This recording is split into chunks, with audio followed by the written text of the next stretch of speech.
There are a lot of women who do not experience or who have no idea what it feels to achieve an orgasm during sex. But we are not going to talk about it because we are trying to do holier than thou. I do not succumb to that. I'm a Christian, but I believe strongly that it is something every woman should enjoy in her marriage. Hi guys, welcome back to my YouTube channel. It's your girl Poet Abdullah. If you are seeing my face for the first time, please consider subscribing to this channel because you already know that I'm gonna be very appreciative. Okay, I'll be glad if you do.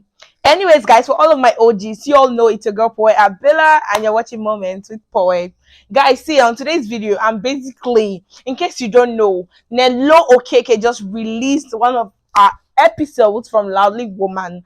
And guys, can I just say quickly that that clip was awesome because I'm going to be reacting to it. Every single question that was thrown out, guys, I kept saying, God, I wish I was the one there. Like, I wish I was one of the moderators. I wish it was me that they were asking those questions because those are questions I have always wanted women to genuinely answer. And to be honest, guys, I'm going to be answering some of them because I can. Okay?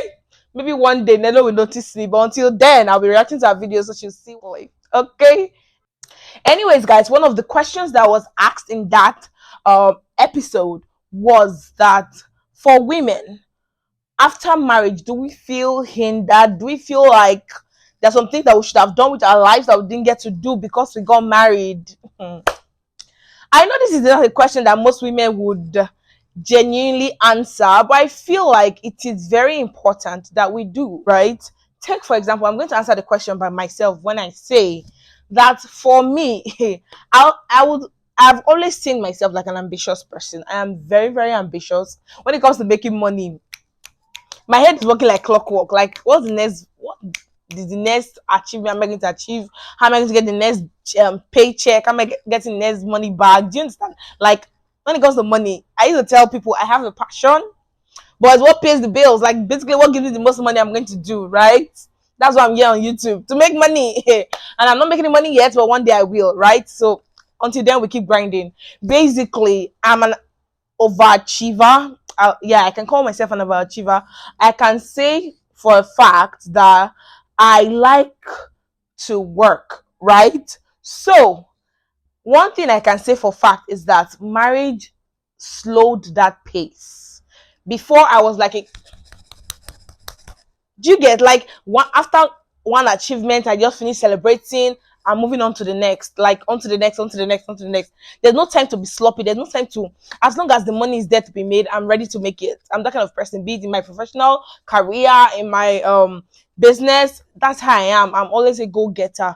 But with marriage, it kind of slowed down because now I have new priorities, I have new responsibilities. So I'm not always available to do all of those money back chasing because, to be honest, somebody's chasing the money back for me.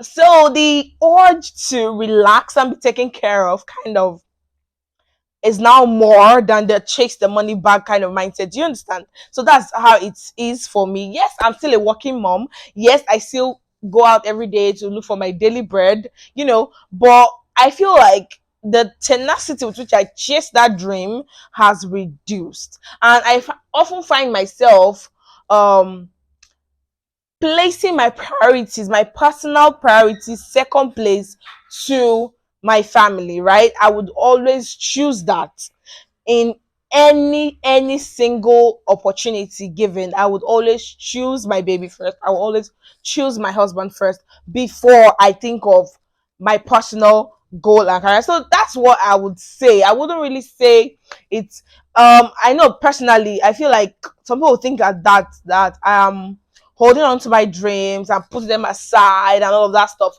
But personally, I feel like priorities just change. That's the truth. Marriage changes your priorities. That's it. That's the answer to that question. Yeah. And I feel like those women really, really took our time to trash it out. And before I forget, shout out to Nello. Like, Nello, you did bust my brain because how do you make this loudly woman and you only seem to invite small YouTubers, encouraging them, shouting them out so their channels could grow. That is really, really awesome. Like, I cut cap for you too much, basically.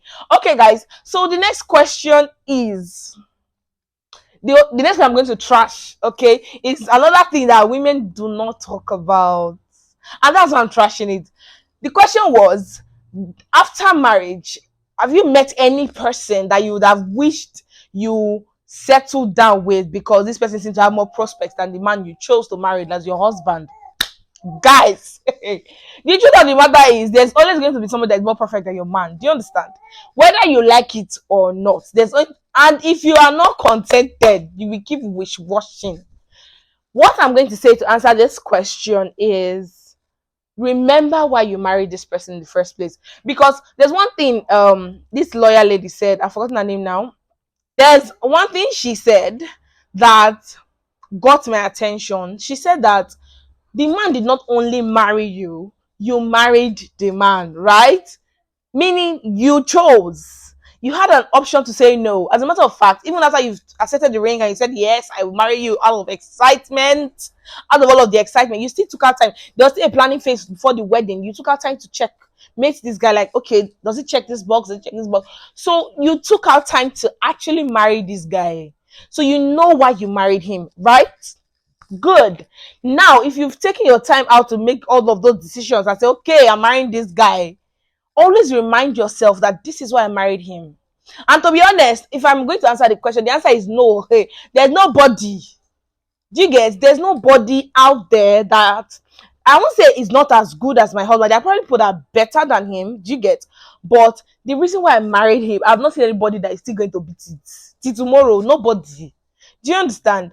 Because the truth of the matter is, I have had a lot of experience in relationships before I met my husband. And when I met him, I was looking for something very, very different from what I was used to. And he did not only give me that, he has given me that overdose. Do you understand? So by the time I remind myself of those things, guys, we're not going anywhere. We die here. Do you understand? Okay, that is it. Now, another question I would really, really, really, really love to address is that women have dutiful sex over pleasurable sex. I just want to say, as much as we like to shy away from things like this, most women, as a matter of fact, 90% of women in marriages have mostly dutiful sex than pleasurable sex. Why? Because most of the time, when we are not in the mood, your man is in the mood, you just have to satisfy your man, basically. So we tend to have more of dutiful sex than pleasurable sex. But personally, I feel like, yes, it starts as a dutiful sex, but as it goes along, you know now, as they go, the more the tension they increase, the more it becomes pleasurable sex. Okay, it starts out as dutiful sex and then it ends as pleasurable sex. Now, women, how do you get out of this? Speak up. I know it is rare for most women to express themselves sexually because they are shy and all of that stuff. But I feel like the only way you can get out of it is to speak up. Tell your man what you want sexually.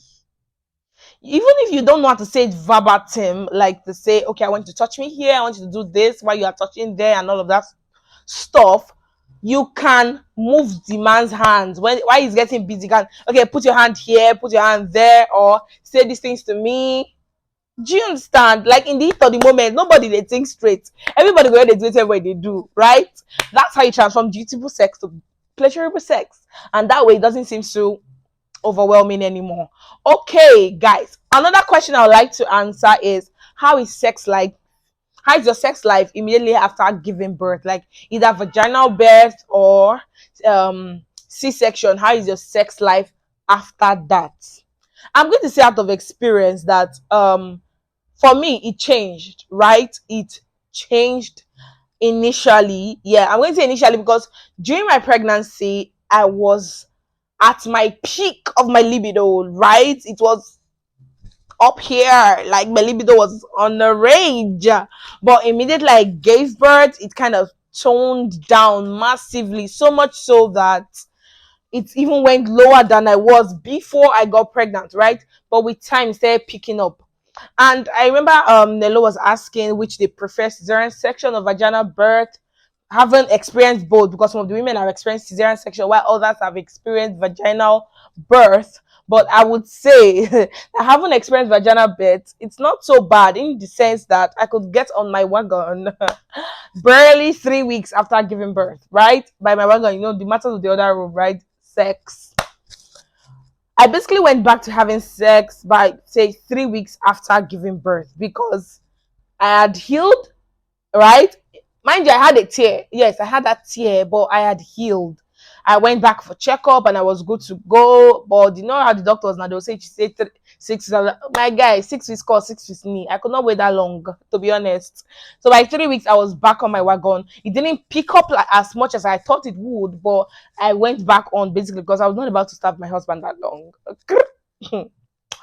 Anyways, so yeah, I feel like it's based on the personality of the person. If you feel like you're strong enough to start and again, you should start because the faster or the longer you hold back and say, okay, I'm not ready, I'm not there yet, I don't feel like doing it yet, I feel like the longer it's going to take to actually get there, right?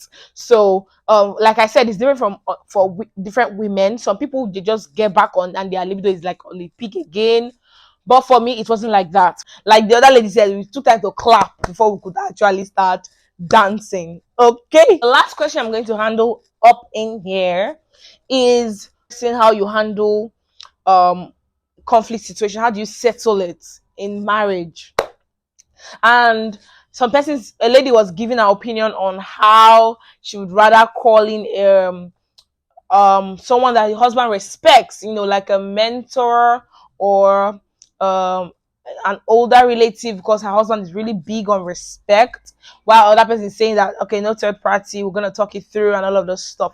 I'm just gonna say this, that as much as I am big on having mentors and all of that stuff, I feel like I support the family that has no third party, right?